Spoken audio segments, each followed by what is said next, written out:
Erick Thohir respon desakan Indonesia keluar dari AFF.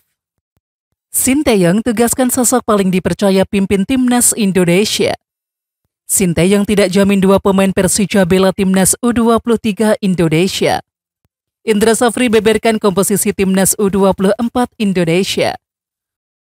Pesan mendalam Erick Thohir kepada pemain timnas U17.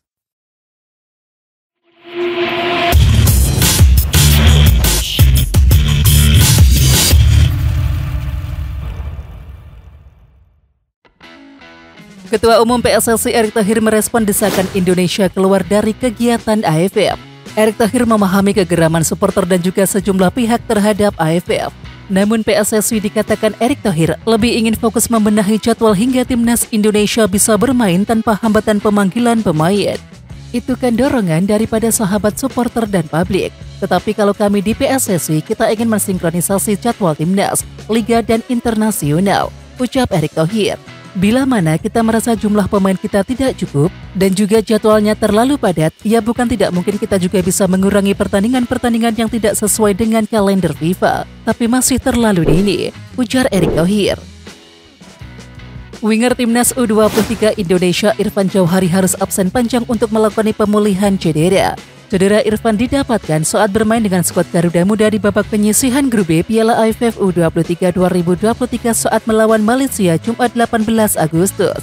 Setelah pulang ke tanah air, Irfan Jauhari menjalani pemeriksaan. Ia menjalani pemeriksaan magnetic resonance imaging atau MRI. Dan hasilnya pemain berusia 22 tahun tersebut menderita anterior cruciate ligament atau ACL. Di samping itu diprediksi dia akan absen panjang selama pemulihan cedera ACL. Butuh waktu hingga 9 bulan untuk proses tersebut dan juga membuat Irfan kembali ke lapangan. Pelatih Sinteyong menugaskan sosok paling dipercaya untuk memimpin pemusatan latihan atau TC Timnas Indonesia di Surabaya, Jawa Timur yang mulai digelar pada 4 September 2023. Dan dia adalah Choi In-chul yang merupakan asisten pelatih utama dari Sinteyong. Choi In-chul dianggap sudah memahami apa yang diinginkan oleh Sinteyong. Sementara Sinteyong akan fokus bersama timnas U23 Indonesia yang juga mulai menggelar TC pada 4 September di Solo, Jawa Tengah. Sementara peserta peringkat keempat akan melakoni babak playoff melawan wakil dari Konfederasi Sepak Bola Afrika atau CAF untuk memperebutkan satu tiket ke Olimpiade 2024. Pelatih Sinteyong kembali memberikan kesempatan kepada Egy Maulana Fikri memperkuat timnas Indonesia. Menurut Sinteyong, Egy pantas dipanggil ke timnas Indonesia berkat performanya di Liga 1 2023-2024. Tidak ada alasan istimewa soal pemanggilan Egy Maulana Fikri, ucap Sinteyong saat ditemui seusai laga uji coba timnas U17 Indonesia versus Korea Selatan U17 di Stadion Patriot Candrabaga, Bekasi, Rabu 30 Agustus 2023. Karena dia bekerja keras di Liga, jadi dipanggil, sambung pelatih asal Korea Selatan tersebut.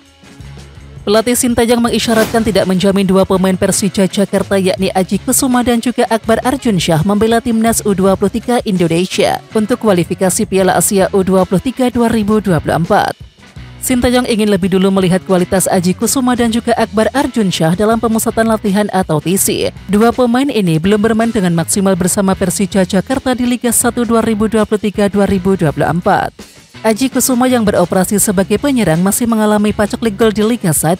Dari 8 kali kesempatan diturunkan, Aji lebih sering memulai pertandingan dari bangku cadangan. Sementara Akbar di lini pertahanan dianggap belum cukup solid. Hoki Caraka kembali ke skuad timnas U23 Indonesia untuk melakukan kualifikasi Piala Asia U23 2024. Hoki Caraka harus memperebutkan satu posisi di lini depan. Pasalnya Sinteyong juga sudah memanggil dua nama penyerang yang pernah bermain bersama timnas Indonesia senior. Dua nama tersebut adalah Ramadan Sonanta dan juga Rafael Strike. Namun Hoki Caraka yakin bakal menjadi pilihan utama Sinteyong di lini depan timnas U23 Indonesia pada kualifikasi Piala Asia U23 2024. Kita semua tahu bagaimana kualitas mereka ketika bermain di Liga. Tetapi situasi ini tidak membuat saya minder. Saya tentu akan percaya diri untuk bisa bersaing. Siapapun yang bermain, saya yakin tentu sudah menjadi pilihan terbaik bagi pelatih, pungkas Hoki Caraka. Media Vietnam mengklaim Indonesia kemungkinan akan menelan pil pahit di kualifikasi Piala Asia U23 2024 yang akan berlangsung pada 6-12 September. Media Vietnam Soha menilai Indonesia bakal kesulitan bersaing dengan Taiwan dan juga Turkmenistan meski bertanding di kandang. Statistik tim jelang grup K tidaklah sederhana bagi Indonesia U23. Kali terakhir Indonesia U23 lolos babak penyisihan grup Piala Asia U23 adalah pada 2012, tulis Soha. Media itu menyoroti kiprah Turkmenistan yang berhasil mengalahkan Cina pada laga uji coba baru-baru ini. Timnas U24 Indonesia besutan Indra Safri akan mulai menggelar pemusatan latihan atau TC pada 5 September 2023. Agenda TC digelar Timnas U24 guna menatap Asian Games 2023 di Hangzhou, China. Indra Safri berencana komposisi skuad Timnas U24 berasal dari Timnas Indonesia dan juga Timnas U23 Indonesia, asuhan Sinteyong. Kendati begitu, Indra Safri masih harus menunggu Timnas Indonesia maupun Timnas U23 merampungkan ajang yang dilewati. Di samping itu, Indra Safri sudah menjalin komunikasi dengan Sinteyong.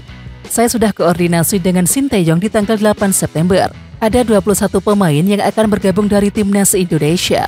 Setelah pertandingan terakhir kualifikasi Piala Asia U23 di tanggal 12 September, 13 September dipindahkan ke Timnas U24 Indonesia, kata Indra Safri. Ketua Umum PSSI Erick Thohir memberikan pesan langsung kepada pemain Timnas Indonesia U17 usai ditekuk Korea Selatan 0-1. Setelah pertandingan usai, Erick Thohir memberikan wejangan kepada M. Iqbal Kwijange dan juga kawan-kawan agar terus berkembang. Permainan bola itu tidak hanya skill tapi fokus 90 menit, ujar Erick Thohir. Tadi golnya kenapa? Karena apa? Kita tidak fokus. Tadi penalti juga karena apa? Karena kita tidak fokus, ucap Erick menambahkan. Sementara itu, Erick Thohir tidak ingin Timnas Indonesia U17 minder atau ciut nyali saat melawan tim-tim dengan nama besar di Piala Dunia U17 mendatang. Terlebih lagi, Indonesia berstatus sebagai tuan rumah. Pelatih Korea Selatan U17 Byung Sung Hwan memberikan sejumlah pujian kepada Indonesia usai laga uji coba. Penampilan Garuda Asia yang penuh dengan kerja keras menyulitkan Korea mencetak banyak gol. Dan hal itu menjadi salah satu pujian dari Byun. Selain itu, duel Indonesia U17 versus Korea Selatan dihadiri sekitar 1.451 penonton. Meski tidak memenuhi stadion, namun jumlah itu cukup memberikan pengalaman bagus kepada Byun Sung Hwan dan juga pemainnya. Ini seperti pertandingan kompetisi resmi, jadi saya rasakan semangat dari penonton ini sangat impresif, kata Byun melanjutkan. Dalam kesempatan itu, Byun tidak membantah bahwa pemain-pemain Indonesia memiliki potensi berkembang dan juga mempunyai kans bermain di Liga Korea seperti Asnawi Mangkualam.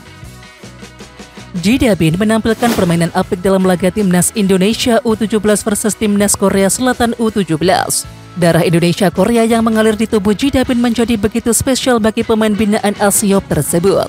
Saat Korea berulang kali menekan pertahanan Indonesia, Ji Da-bin turut aktif membantu pertahanan, terutama di sisi kanan yang diisi oleh Rizar Nurfiat Subagja. Ji Da-bin tidak bermain hingga laga bubar, lantaran Bima Sakti melakukan pergantian pemain demi memberikan kesempatan pemain lain menunjukkan kemampuan. Oke Timnas Lovers, siapa kita? Kita Indonesia. Ayo kita dukung terus sepak bola tanah air Indonesia. Jangan lupa dukung terus Garuda Raya Channel dengan subscribe, like, dan komen karena saran dan kritik kalian sangat bermanfaat untuk perkembangan channel ini. Tungguin video selanjutnya dari Garuda Raya Channel. Salam olahraga.